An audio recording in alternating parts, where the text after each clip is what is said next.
என்ன முடி வெட்ட யாரு கூட போன? மியா கூட போனியா? ஸ்கூலுக்கு போகணுமா? எந்த ஸ்கூல்ல படிக்க நீ? டோம்னி ஸ்கூல்ல படிக்கியா? எங்க உன் பேர் என்ன சொல்லு பார்க்கலாம்?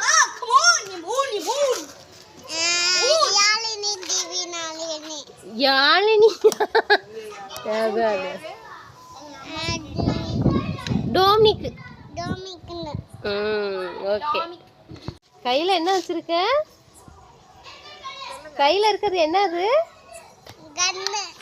அது எப்படி வச்சு விளையாடணும்? எப்படி பண்ணணும்?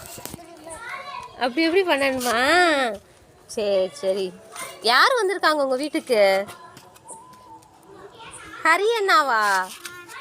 யார் வந்திருக்காங்க? ஹரியண்ணா வந்திருக்காங்களா? எங்க போய் முடி வெட்டிட்டு வந்த? முடி